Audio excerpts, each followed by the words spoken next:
Vamos a volver a repetir los términos y el establecimiento de los reinos que Dios hizo: reino de la creación, reino de Israel y reino de Cristo. Ahora vamos a hablar un poco acerca del reino de Israel y los pactos que están asociados.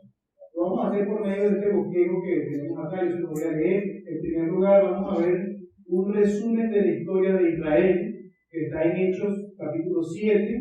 Luego vamos a ver la identificación del reino de Israel. Vamos a ir por esos tres pactos de manera general: el pacto abrahámico, el pacto mosaico y el pacto davídico. Obviamente aquí tenemos 39 libros del Antiguo Testamento, así que vamos a ser generalizados. Voy a leer algunos versículos, pero más bien es algo general.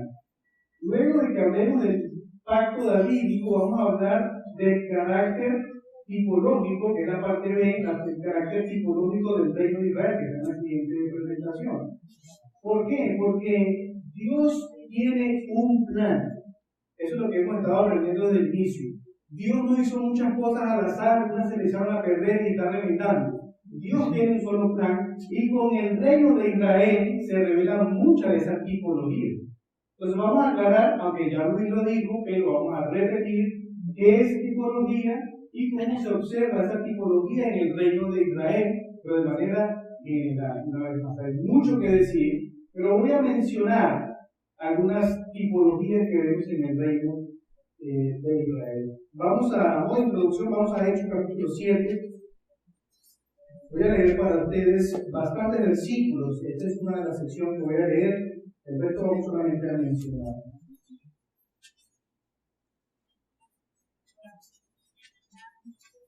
Hechos capítulo 7. Vamos a ver que Esteban, el primer mártir de la iglesia, hace un resumen de la historia de Israel. Y el resumen que él hace se basa en tres personajes históricos muy importantes para Israel. ¿Quiénes son esos tres personajes? Abraham, Moisés y David. Ahí están las divisiones del texto en pantalla. Yo voy a leer para ustedes la palabra de Dios. Leo, oramos y comenzamos con la explicación.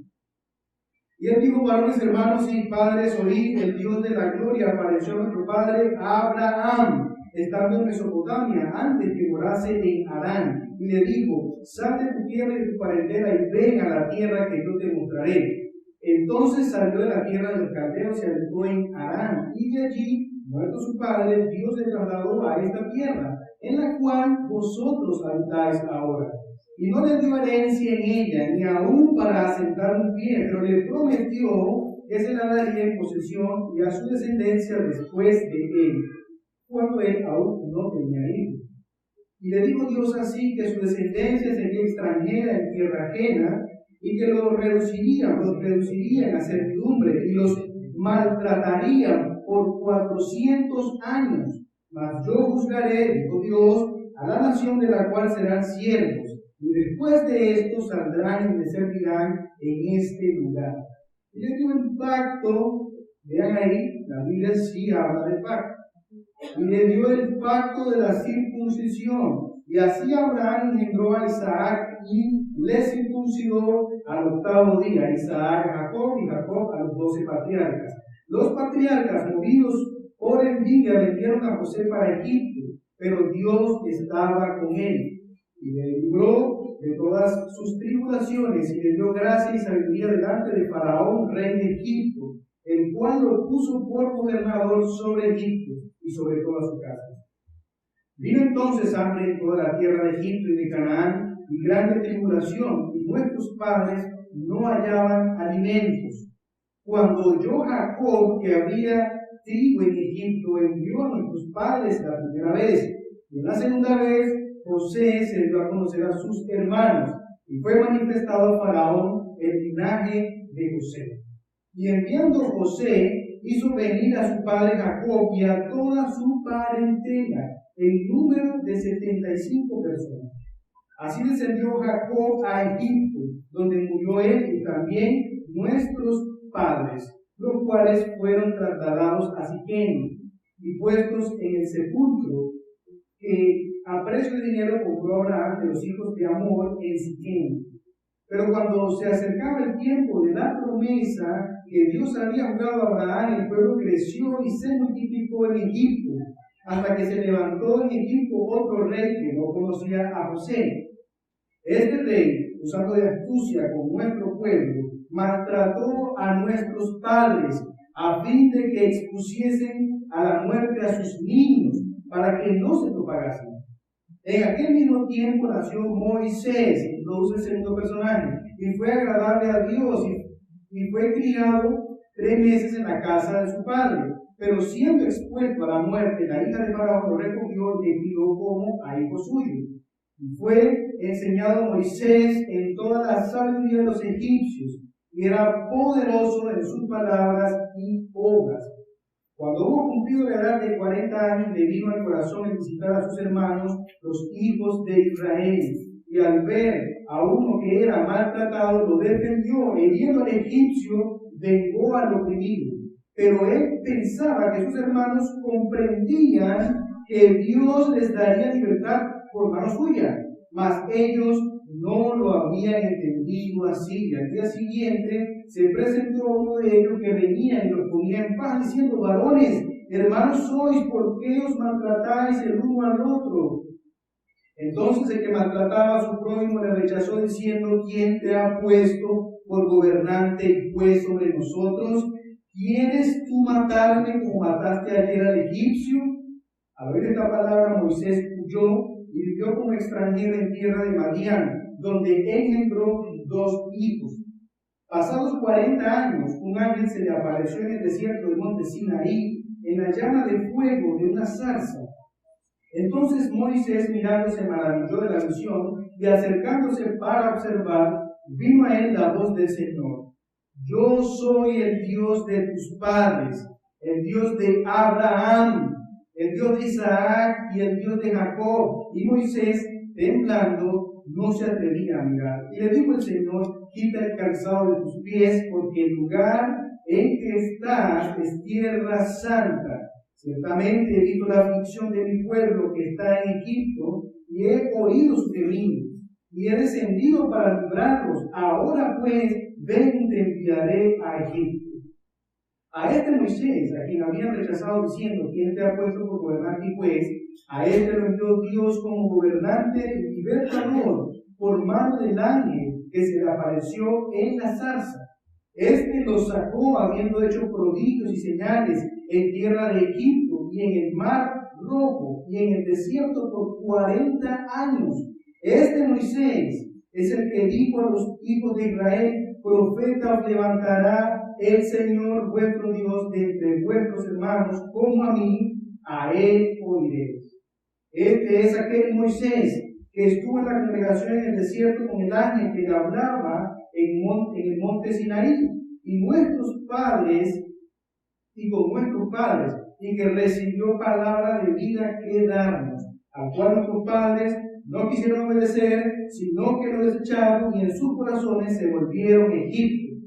Cuando dijeron a Aarón: haz los dioses que vayan delante de nosotros, porque este Moisés, que no nos sacó de la tierra, que nos sacó de la tierra de Egipto, no sabemos qué le haya acontecido. Entonces hicieron un becerro, le ofrecieron sacrificio al ídolo, y en las obras de sus manos se regocijaron. Y Dios se apartó y los entregó a que rindiesen culto al ejército del cielo, como está escrito en el libro de los profetas. ¿Acaso me ofrecisteis víctimas y sacrificios en el desierto por 40 años, casa de Israel? Antes bien, llevasteis el tabernáculo de Moloch y la estrella de vuestro Dios Renfán, figuras que os hicisteis para adorarlas. Os transportaré pues más allá de Babilonia. Tuvieron nuestros padres el tabernáculo del testimonio en el desierto, como había ordenado Dios cuando dijo a Moisés que lo hiciese, conforme al modelo que había visto, el cual, recibido a su vez por nuestros padres, lo introdujeron con Josué al tomar posesión de la tierra de los gentiles, a los cuales Dios arrojó de la presencia de nuestros padres hasta los días de David. Tercera persona importante. David, halló gracia delante de Dios y pidió proveer tabernáculo para el Dios de Jacob. Mas Salomón edificó casa. Si bien el Altísimo no habita en templos hechos de mano, como dice el profeta, el cielo es mi trono y la tierra estado de mis pies, ¿qué casa me edificaréis? Dice el Señor. ¿O cuál es el lugar de mi reposo? ¿No hizo mi mano todas las cosas? Duros de cerviz e incircuncisos de corazón y de oídos, vosotros resistís siempre al Espíritu Santo como vuestros padres, así también vosotros, a cuál de los profetas no persiguieron vuestros padres y mataron a los que anunciaron de antemano la venida del justo, de quien vosotros ahora habéis sido entregadores y matadores. ¿Cómo se llama el justo? Jesús. Vosotros que recibisteis la ley por disposición de ángeles y no la guardasteis. Oyendo estas cosas, se enfurecían en sus corazones y crujían los dientes contra él. Lo mismo que hizo Esteban es lo mismo que vamos a hacer esta sección. Vamos a ir pacto abrahámico, pacto mosaico, pacto davídico, los elementos principales de estos pactos y cómo hay una relación que el propio Esteban puede conectar con el siguiente tema. Vamos a orar. Señor, pedimos tu dirección y tu guía esta mañana. Es amplio lo que tenemos que decir, puede ser difícil, pero rogamos tu ayuda para que podamos ser edificados con tu santa palabra. Esto te lo pido, Señor, en el nombre de Jesús. Amén. Habiendo dicho esto, hermanos, comencemos entonces con el pacto abrahámico. Ustedes recordarán que la historia de Abraham está desde Génesis 12 hasta Génesis 25, se conecta con los capítulos anteriores porque Abraham desciende de Noé, desciende de Seth, desciende de Adán. Y eso es importante porque la Biblia en el Antiguo Testamento presenta estas dos líneas, estas dos genealogías que parten del juicio, ¿cierto? El juicio de Génesis 3, hay dos genealogías que se van distribuyendo a lo largo de todo el Antiguo Testamento, pero Abraham no forma parte de la genealogía de Caín. ¿Por qué esto es importante? Porque de la genealogía de Caín van a surgir los enemigos nacionales del reino de Israel. ¿Se dan cuenta? Abraham está conectado con Adán, viene de la línea de la mujer, de la línea de donde dice Génesis 3:15 que vendría la simiente prometida. Ese es Abraham. Abraham, obviamente, conocemos que no era, ¿cómo lo diremos? Una perla de oro, no. Abraham era un impío, era un pagano que vivía en Ur de los Caldeos. Y Dios en su gracia soberana lo llamó, porque todos los pactos son así. Dios no tiene necesidad de nada. Es una condescendencia que Dios haga pacto con pecadores. Recuerden que ya estamos en este punto de la historia de la redención, ya se están viviendo las consecuencias del pacto de obras. Así que Abraham está caído, pero Dios en su gracia soberana lo llama de Ur de los Caldeos y hace un pacto con él. El pacto que Dios hace con Abraham se inicia en Génesis 12, pero ese pacto se confirma en Génesis 15 y finalmente el pacto se clarifica o se amplifica en Génesis 17. Quizás algunos de ustedes cuando leen Génesis se dan cuenta, bueno, ¿cuántos pactos hizo Dios con Abraham? Lo prometió en 12, en 15, en 17. ¿Por qué? Ahí están 3 pactos, un pacto, ¿cómo funciona?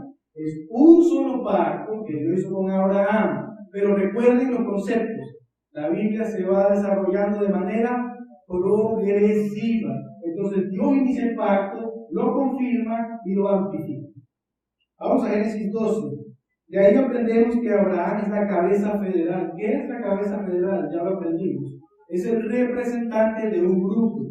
Abraham es la cabeza federal del pacto abrahámico, por eso lleva su nombre. Es el representante de todos los que están bajo las bendiciones o las maldiciones de ese pacto. Y para estar en ese pacto, para reclamar las bendiciones del pacto abrahámico, habría que ser un descendiente natural de Abraham. Recuerden que el reino de Israel es un reino terrenal. Y por lo tanto, para pertenecer o para yo poder exigir los beneficios del pacto abrahámico, tenía que demostrar con una genealogía que yo era hijo de Abraham. Así se pertenecía al pacto. Por eso era tan importante ser hijo de Abraham. Abraham es la cabeza federal. La gente puede disfrutar de esas bendiciones si son hijos de Abraham, porque Dios le dijo en Génesis 2:2, haré de ti una nación grande y te bendeciré. Pero también en Génesis 12 se agrega otra característica del pacto abrahámico, y es la tierra de Canaán. Todo el Antiguo Testamento tiene relación con esta tierra. Ojalá pudiésemos tener en mente el mapa. ¿De dónde salió Abraham? De uno de los caldeos, está como por acá, luego va al territorio de Israel. Egipto está por acá abajo, y hay naciones alrededor del territorio de Israel. Pero todo el Antiguo Testamento, la entrada que hizo Dios por mano de Josué, fue a este territorio. La promesa que Dios le hizo a Abraham fue a este territorio. La lucha de todos los reyes era en este territorio, que se relaciona con el pacto abrahámico. Eso está en Génesis 12. Pero en Génesis 15 el pacto se confirma. ¿Por qué se confirma el pacto? Porque en Génesis 15 hay una ceremonia muy bonita, aunque muchas veces ignorada por nosotros.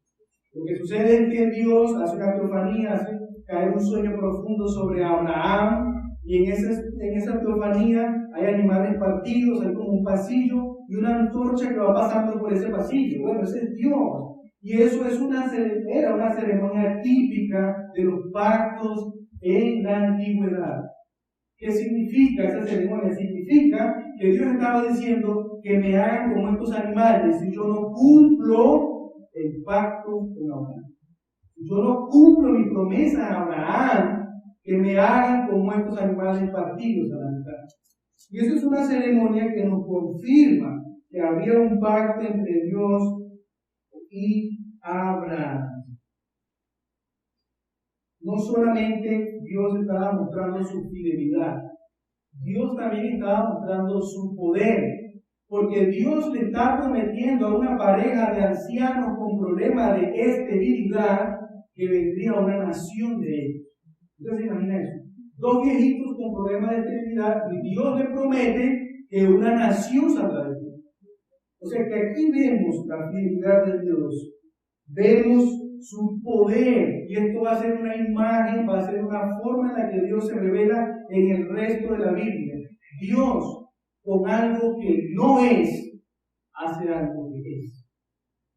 Dios, por medio de, como lo dice Pablo, por medio de vasos de barro, hace cosas grandísimas, porque Él quiere que la gente vea que la gloria es de Él. Así empieza el Antiguo Testamento, dando esta imagen del obrar de Dios, que Él no necesita ayuda y que Él, de lo que no es, hace grandes cosas. Más adelante vamos a hablar de Cristo. Nace de una mujer que fue cuestionada por dar ese hijo. Pero una mujer que estaba desposada, ¿cómo va a salir el rey de Israel de esta mujer pobre?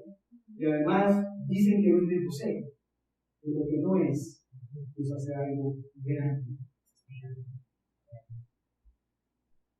Aprendemos también aquí en Génesis 15, bueno, vamos a ver un poquito más bien Génesis. Hay una relación de fechas aquí que creo que es importante. No era fácil para Abraham y Sara comprender esto que Dios estaba revelando. Recuerden que hay una fecha interesante aquí, Génesis 12, Génesis 15, 17. Ellos llegan a Canaán, pasan 10 años y no ha sucedido la promesa. Entonces, ¿qué hace Sara? Es lo que no debemos hacer nosotros. Tratar de intervenir en el plan de Dios para que se cumpla. Y Sara, con esa lógica, dice: bueno, Dios te prometió un hijo. Vamos a darte acá para que tengas el hijo. De ahí nace Ismael, pero Dios le dice: no es por Ismael. Y 13 años después del nacimiento de Ismael, Dios vuelve a hablar con Abraham y amplifica el pacto. ¿Por qué lo amplifica? No es que hay algo, digamos, diferente al plan de Dios, sino que Dios va construyendo el significado del pacto. El pacto ya se inició en Génesis 12, pero Dios va construyendo el significado y ahora agrega la señal del pacto, que es importante. ¿Cuál era la señal del pacto abrahámico? La circuncisión. Y con la circuncisión viene algo muy importante, que es el destierro de la simiente de Abraham si no se circuncida. Es decir, puede ser muy hijo de Abraham, todo lo que quieran, pero si no cumplen con esta ley que te estoy dando, te lo voy a desterrar de Canaán. Eso nos indica que el pacto abrahámico es un pacto de qué tipo? De obra. Porque las personas podían salir del pacto. Aquí hay algo importante. Dios en su gracia llama a Abraham y le hace una promesa que no depende de Abraham. Eso se llama gracia. Pero el hecho de que personas puedan salir del pacto abrahámico nos da a entender que es un pacto de obra. Dios, en su soberanía, preserva a la nación como un todo, pero los individuos pueden salir del pacto. Y eso es importante que lo podamos manejar. Así que tenemos un pacto de obras que acarrea sanciones a los que no se circunciden. El pacto se inicia, se confirma y se amplifica. En este punto de Abraham, el reino de Israel ya se había iniciado. Pero era un reino pequeño, débil, de cierta manera incompleto, porque un reino tiene leyes, un reino tiene otras cosas que lo constituyen. Entonces, esa descendencia de Abraham, de hecho, no estaba en Canaán, estuvieron 400 años en ¿dónde? En Egipto. Egipto no era la tierra prometida. Pero cuando Dios los saca, ya leímos la historia de Israel, por eso leí ese texto, no vamos a leer mucho más. Dios los saca de Egipto y los lleva a la tierra prometida. Cuando están a punto de entrar, están en el monte Sinaí, Dios hace un pacto con ellos, que es un pacto que complementa al pacto Abraham. Porque en este pacto, que le vamos a llamar pacto mosaico, pacto sinaítico, Dios gobierna todas las relaciones de los hijos de Abraham. Eso vamos entonces al segundo punto, pacto mosaico. A través del pacto mosaico, Dios, ¿qué va a hacer? Va a gobernar, como les dije, todas las relaciones entre los hijos de Abraham. Ya el reino va tomando forma. Este pacto mosaico se observa resumidamente en Éxodo 19 y Éxodo 20. A los 10 mandamientos se les llama la ley o el pacto, las tablas del pacto, porque resumen, no es todo, pero resumen un poquito acerca del pacto mosaico. Antes de explicar esto, quiero ver la relación entre el pacto mosaico y el pacto Abraham. Es sumamente importante.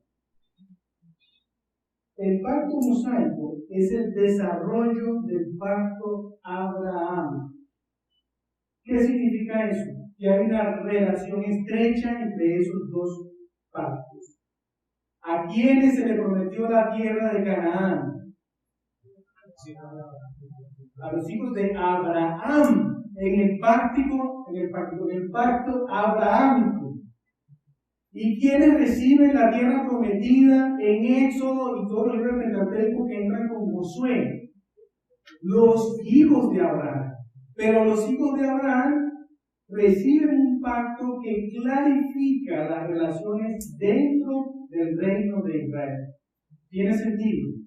El pacto mosaico va entonces a clarificar las relaciones dentro del reino de Israel. Las tribus de Israel vienen de Abraham. Viene de Jacob, y Jacob es hijo de Isaac, Isaac es hijo de quién, es el hijo de la promesa, es hijo de Abraham. Entonces sí hay una relación entre ambos pactos. Ahora vamos a ver el desarrollo del pacto mosaico en el Antiguo Testamento.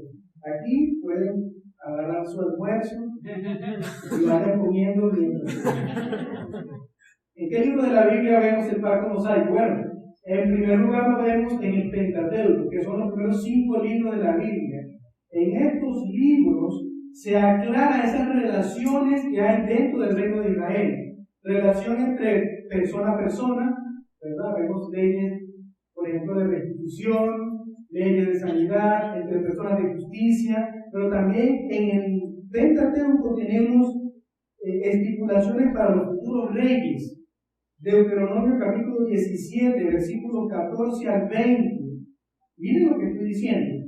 En el pacto mosaico ya habían regulaciones para los reyes, pero no había reyes. Va a haber mucho después. Dios tiene un plan. Dios no se equivocó muchas veces en el Antiguo Testamento. La revelación se va dando de manera progresiva. Se va aclarando el significado. Y también el Pentateuco incluye las estipulaciones para el sistema sacrificial. Todo esto, estas leyes que para algunos de nosotros pueden ser pesadas, son importantes. Y luego vamos a ver tipología aquí. Por eso hay que prestar atención. Hay estipulaciones para la gente, para los reyes, para los sacerdotes. Hay estipulaciones para los profetas. Deuteronomio 18, por cierto, fue uno de los textos que citó Esteban. Cuando Dios dice, levantaré profeta en medio de ellos como a Moisés, a él oiréis. Ese texto está en Deuteronomio 18. Es decir, que el pacto mosaico primeramente se basa en el Pentateuco. El Pentateuco nos muestra la generalidad de este pacto. Pero, bueno, antes de hablar de otro libro de la Biblia, quiero detenerme en Deuteronomio, porque en Deuteronomio hay un tema súper importante. Están las bendiciones y las maldiciones, que son las sanciones del pacto mosaico. Esos capítulos van a ser sumamente importantes en el desarrollo del reino de Israel, porque les adelanto, los profetas que van a venir después no tienen tanto una profecía fatídica que se conoce en teología, una profecía de adivinación al futuro, sino que el trabajo de los profetas era recordar las bendiciones o las maldiciones de Deuteronomio para decirle al pueblo, no se salgan del pacto.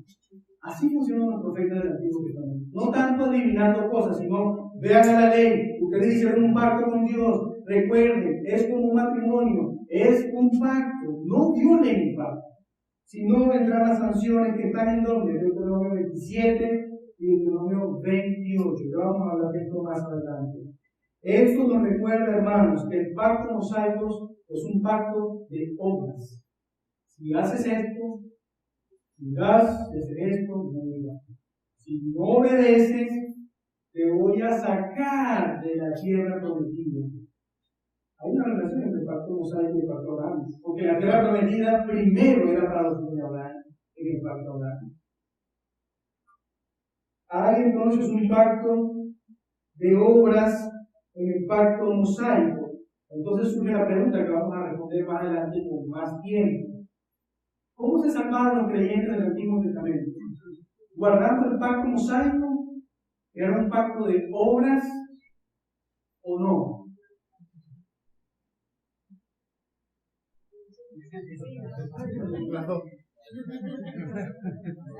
El promedio no vale aquí. Los creyentes en el Antiguo Testamento se salvaron por creer en la promesa de Dios.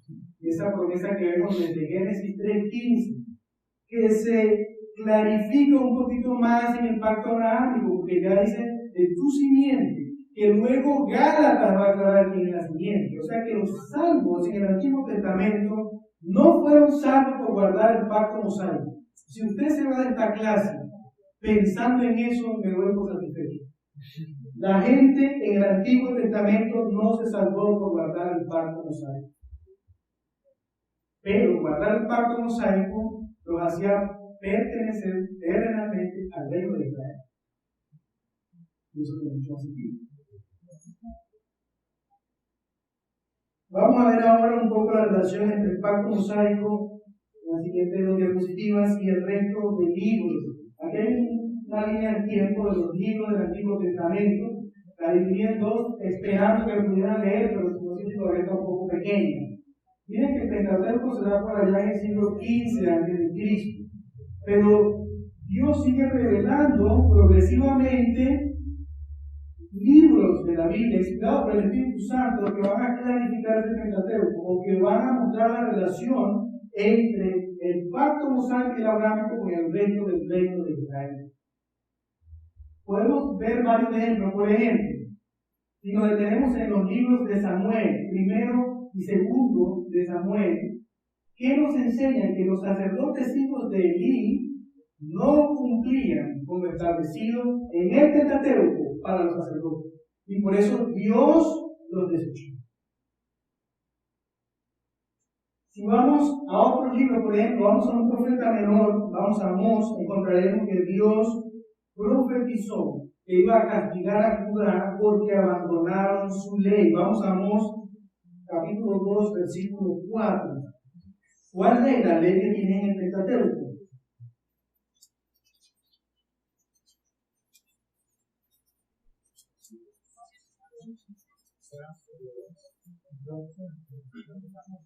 Amós, capítulo 2, versículo 4. Miren, es un profeta menor. Está mucho tiempo después del Pentateuco, pero hace referencia a la ley que se dio en el Pentateuco. Dice, así ha dicho Jehová, por 3 pecados de Judá, ya Luis nos explicó, reino del sur, la división, y por el 4 no revocaré su castigo, porque menospreciaron la ley de Jehová. Seguía en vigencia, ¿cierto? Y no guardaron sus ordenanzas, y les hicieron errar sus mentiras, en pos de las cuales anduvieron sus padres. Prenderé por tanto fuego en Judá, el cual consumirá los palacios de Jerusalén. Algo similar ocurre, por ejemplo, en Jeremías. La siguiente diapositiva tenemos a Jeremías mucho tiempo después. Miren que Jeremías está luego de la caída de Samaria, que sucedió en el año 722, y muy cercano a la caída de Jerusalén. De hecho, él participa ahí, ¿no? Entonces, él es un profeta bastante interesante.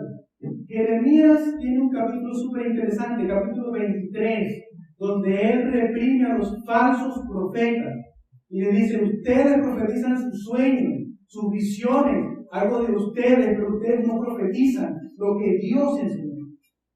Y eso, ¿de dónde está sacando Jeremías eso? Del Deuteronomio, capítulo 18. El profeta que profetice, hágalo en nombre de Dios, no según su invento. Eso ya estaba en el Deuteronomio 18. O sea que Jeremías es un profeta mayor, ya es un profeta menor. Ahora un profeta mayor está haciendo es recordar las sanciones del pacto, los compromisos que tenía Israel con Dios y que están en el pacto mosaico. Como les dije, esa era la función de los profetas, la función primaria de los profetas en el Antiguo Testamento. Así podemos avanzar por cada uno de ellos. ¿Y qué es lo que dice el Antiguo Testamento? Que Israel rompió el pacto, o sea, con Adán rompieron el pacto. Y entonces le sobrevinieron las maldiciones del pacto mosaico que están en el capítulo 28. Ustedes leen los últimos capítulos de Reyes o de Crónica, o estos profetas que están, por ejemplo, Lamentaciones, y hace una comparación con Deuteronomio 28, y va a quedar asombrado. Porque hay paridad aquí, hay una equivalencia entre lo que Dios prometió que iba a hacer con lo que hizo cuando cayó Jerusalén y cuando cayó Samaria. Eso es lo que estaba haciendo. Ven que hay unidad en el Antiguo Testamento. No hay plan A, plan B, falló, Dios hace otra cosa. Dios siempre ha tenido un plan. Amén. En el Antiguo Testamento, pero también de manera general, hay un mensaje, hay un reino, hay un plan de Dios. Miren Daniel capítulo 9. Estoy pasando por algunos libros del Antiguo Testamento, donde vemos que el pacto mosaico ha aplicado al reino de Israel. Daniel ya luego del exilio, este es un profeta mayor, pero post-exilio. En el capítulo 9 tenemos su oración famosa. Y quiero leer esta porción porque es sumamente importante. Daniel 9, del 9 al 14. De Jehová nuestro Dios es el tener misericordia y el perdonar, aunque contra él nos hemos rebelado, y no obedecimos a la voz de Jehová nuestro Dios para andar en sus leyes que él puso delante de nosotros, por medio de sus siervos los profetas. Todo Israel traspasó tu ley, apartándose para no obedecer tu voz, por lo cual ha caído sobre nosotros la maldición y el juramento que está escrito ¿en dónde? En la ley de Moisés. Ahí está. Daniel lo está reconociendo. Dios cumplió con las sanciones del pacto mosaico en el destierro.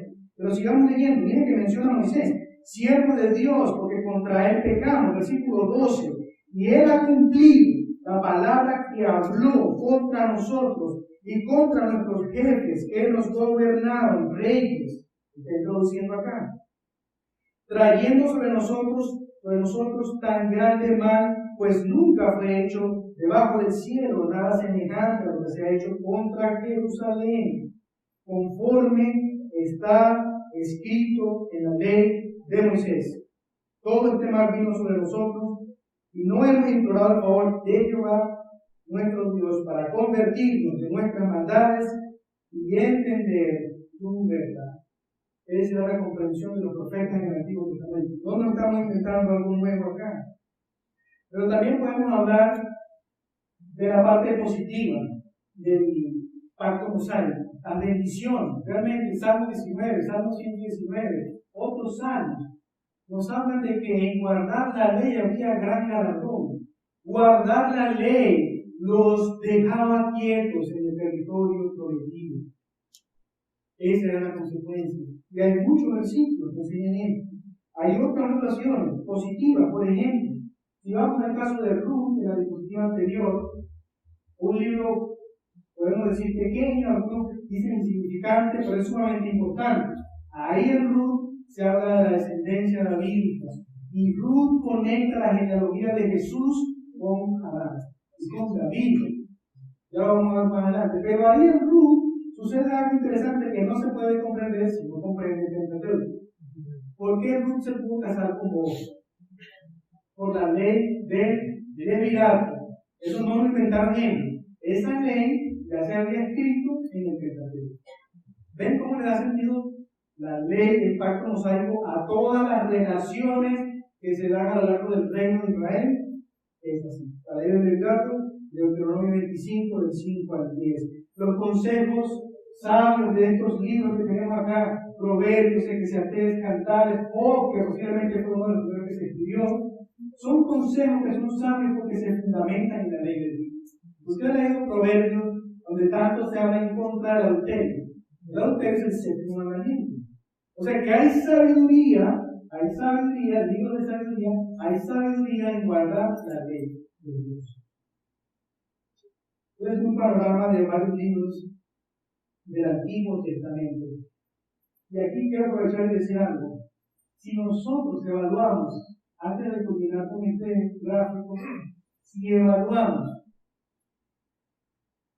la época dorada de Israel, hablando de esos libros sapienciales, ¿cuál es la época dorada de Israel?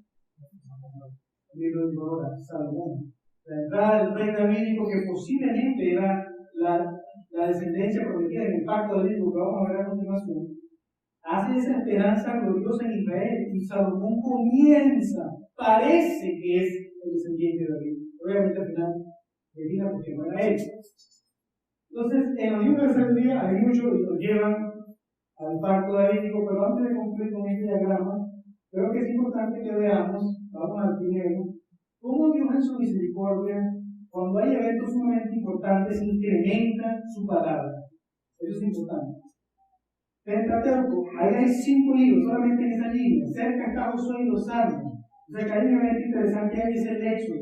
Pero acá en el siglo X, donde vemos Proverbios, Eclesiastés y Cantares, ¿qué tenemos ahí? El reino davídico está cerca. Y cuando nos aproximamos al siglo VIII, donde está la caída de Samaria en el 722, miren todos los profetas que tenemos acá. Amós, Jonás, Oseas, Miqueas, son profetas menores.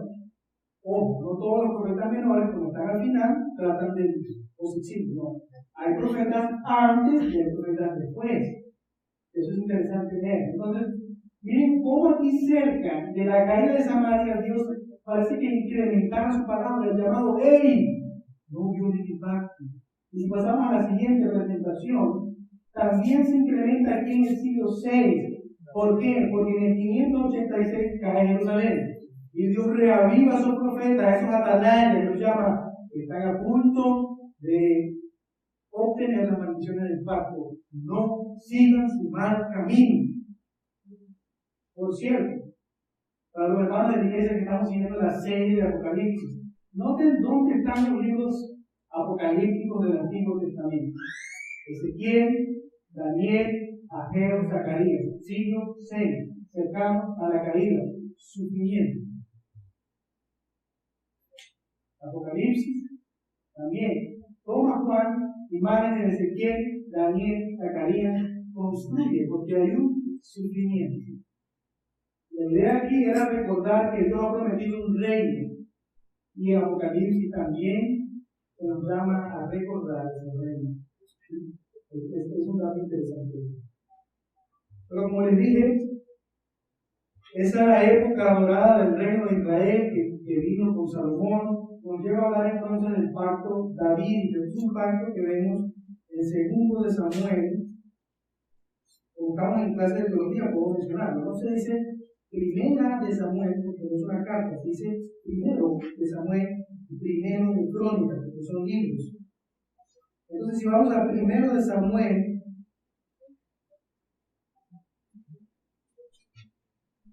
capítulo 2 de Samuel, por cierto, capítulo 7,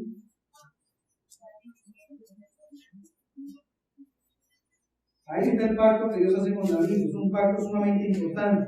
Todo el capítulo lo menciona, solamente vamos a leer versículos 12 a 16. 2 de Samuel, capítulo 7, versículos 12 al 16. Este es Dios hablando con David. Y le dice: y cuando tus días sean cumplidos y duermas con tus padres, yo levantaré después de ti a uno de tu linaje, el cual procederá de tus entrañas, y afirmaré su reino.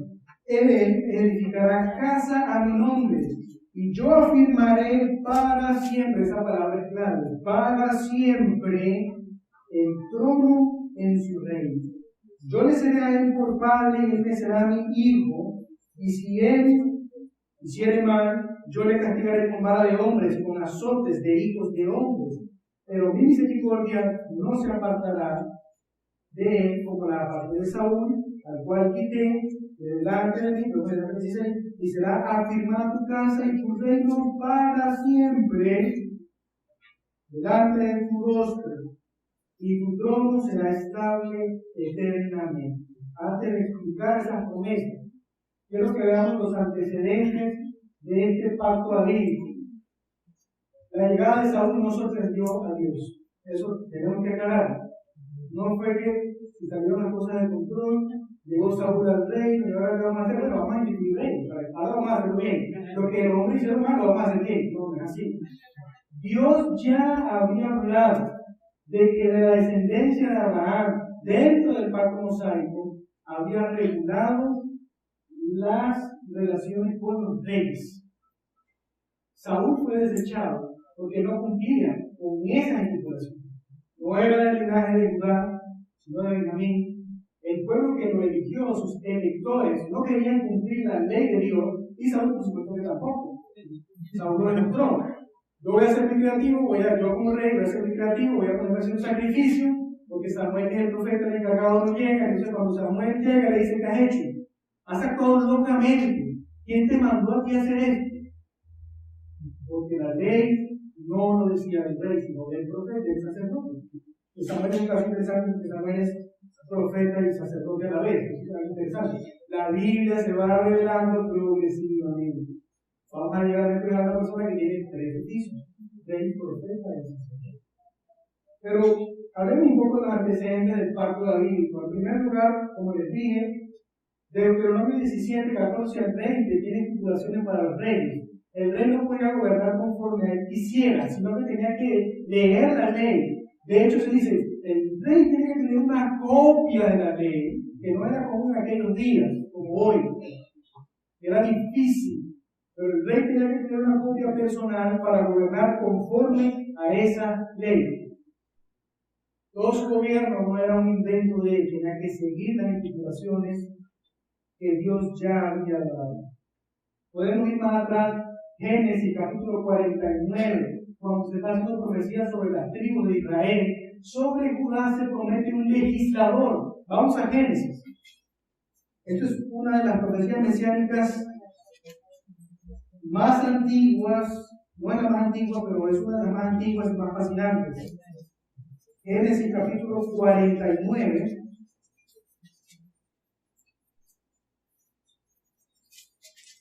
Versículos 8 al 12 que se le dedican a la tribu de Judá. Esto es Jacob, el descendiente de Isaac, el descendiente de Abraham, que está haciendo profecías sobre las 12 tribus de Israel. Cuando llega a Judá, dice esto, Génesis capítulo 49, versículo 8, Judá, te alabarán tus hermanos, humanos en la cerviz de tus enemigos. Aquí hay dominio. Los hijos de tu padre se inclinarán a ti. Cachorro de león, Judá, tiene que ser más certeza del Apocalipsis, va a llegar. Cachorro de león, Judá, de la presa subiste, hijo mío, se encorvó, se echó como león. Así como león viejo, quiero despertar. Y vean esto que es asombroso. No se le ha quitado el cetro de Judá, habla de cetro, ni el legislador de entre sus pies, hasta que venga Silo. Hasta este punto es un personaje enigmático. ¿Quién será Silo? No sé que es un descendiente de Judá, sé que es un rey, y miren lo que dice, y a él se congregarán los pueblos, versículo 11, atando a David su pollino, y a la cepa el hijo de su asna, lavó en el vino su vestido, y en la sangre de uvas su manto, sus ojos rojos de vino, y sus dientes blancos de la leche. Después habla de Saúl, pero es indudablemente necesario entrar en cabeza. Desde Génesis 49, hermano. No quiero explicar mucho esto. Lo que quiero decir en este momento es que los reyes no tomaron por sorpresa a Dios. Siempre había sido así. Siempre estaba destinado para que fuese así. Y si nos devolvemos más a Génesis capítulo 17, versículo 6, ¿qué le dijo Dios a Abraham? Vea conmigo, y te multiplicaré en gran manera, y haré naciones de ti, y esta otra parte es la que quiero saltar, y reyes saldrán de ti. Un solo plan, que se va revelando de manera progresiva. Ese es el primer antecedente. Bueno, ese es el último en realidad. El último que mencioné, pero es el primero, digamos, en términos de orden de la Biblia. Génesis 17, Génesis 49, y en el pacto mosaico hay antecedentes del pacto davídico, es decir, que no era algo novedoso en el entendimiento judío. Veamos ahora las características del pacto davídico. ¿Qué es lo que Dios, ya leímos un poquito el pacto? ¿Qué es lo que Dios promete allí? Dios está prometiendo un descendiente de David que tendría un trono estable o perpetuo o eterno. Y ese trono eterno va a dar una estabilidad en un lugar. Ustedes no son adivinos, pero adivinen cuál lugar. Canaán. Estamos hablando del mismo lugar desde Abraham, Moisés, David. El trono eterno de ese descendiente de David va a ser estable, no solamente en un templo, sino en un reino. Y el lugar de ese reino era Canaán. Este es un pacto, hermanos, tan importante que retumbaba las memorias de los que fueron al exilio. Ustedes pueden leer varios salmos y ellos invocaban a Dios, Señor, has desechado a tu ungido. ¿Cuál es ungido? El rey davídico. ¿Qué pasó con esa promesa? Salomón iba así y de pronto no. Los reyes, ¿qué se nos dice en el Antiguo Testamento, en los libros de Reyes y de Crónicas? Hizo lo bueno, hizo lo malo, hizo lo bueno, hizo lo malo, lo malo, lo malo, lo malo, lo malo, caído. Así se desarrolla. Pero entonces no, ninguno de esos tuvo un trono perfecto. Y de hecho, el destierro de la tierra de Canaán era una consecuencia de esta desobediencia de estos reyes. Y eso me lleva a decir que la razón por la que este pacto era tan importante para el pueblo es que el rey davídico llegó a ser la cabeza federal del pacto mosaico. Dije muchas cosas en pocas palabras. El rey davídico, ahí lo tiene, era la cabeza federal del pacto mosaico, que no tenía cabeza federal en ese momento, porque en Moisés nadie recibió bendición.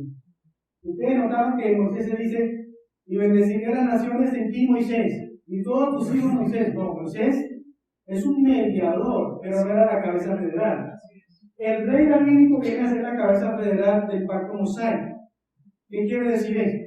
Que el pueblo, ya lo dijo el pastor Luis, el pueblo dependía de la obediencia o la desobediencia del rey davídico, así como le iba al rey, le iba al pueblo. Por eso el pueblo aclama tanto al rey, por eso el pueblo sigue al rey. Los reyes buenos tenían reinos buenos, y los reyes malos tenían gobiernos malos, y consecuencias negativas. Vamos a leer otro texto. Primero de Reyes, capítulo 9. Aquí ya Dios está hablando con Salomón, posible candidato para ser este rey, segundo de Samuel 7. Obviamente no lo fue, pero miren lo que está diciendo. Primero de Reyes, capítulo 9, versículos 4 al 9. Dios a Salomón. Primero de Reyes, capítulo 9, versículos 4 al 9. Y si tú anduvieres delante de mí como anduvo David, tu padre, fíjense que David iba a ser el paradigma de los reyes, no Salomón. Eso es interesante porque David hizo lo que está bien. En integridad de corazón y en equidad, haciendo las cosas que yo te he mandado, guardando mis estatutos y mis decretos, yo afirmaré el trono de tu reino sobre Israel para siempre. Esto es el pacto de David. Como hablé a David tu padre diciendo, no faltará tu descendencia en el trono de Israel.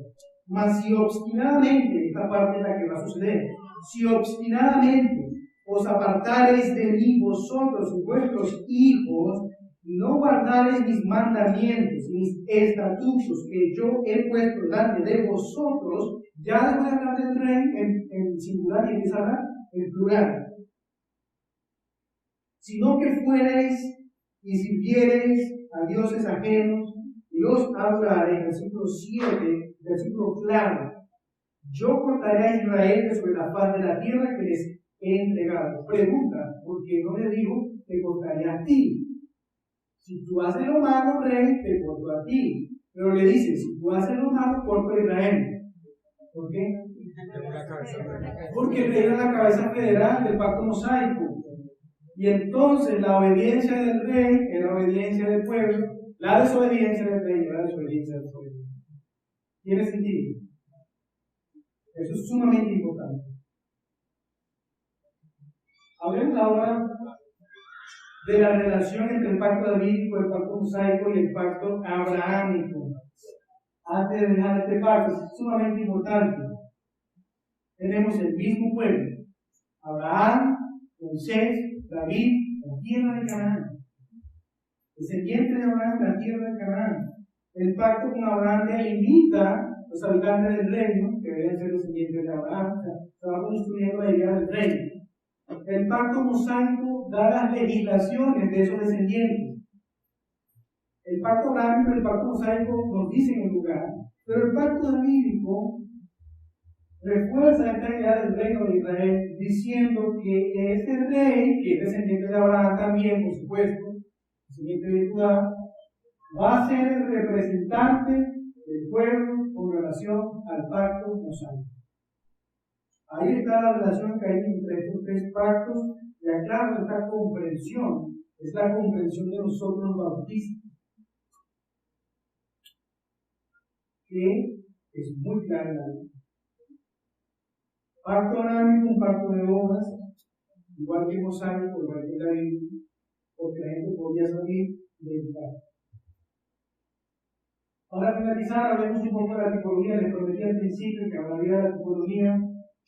¿Qué es la tipología? Bueno, realmente la tipología es la relación que hay entre dos personas, eventos o instituciones que están separados en el tiempo. Esa es la tipología. Pero esa relación tiene que ser una relación histórica, no puede ser un invento, realmente tiene que parecerse. Debe haber algo esencial en los dos que lo relacionan. Es una correspondencia histórica. Pero también la tipología nos enseña que hay una progresión, yo creo que es una palabra que nadie hemos repetido. Hay una progresión entre el tipo o lo primero, la sombra, el arquetipo, y lo segundo, que es el antitipo o el cumplimiento. Ustedes pueden ver la imagen. En el Antiguo Testamento, las cosas que se enseñan en el reino de Israel, era como ese círculo negro. ¿Qué es ese círculo negro? Bueno, no sé muy bien, está pequeño, un círculo negro, y sabemos que es un círculo. Sabemos que es negro.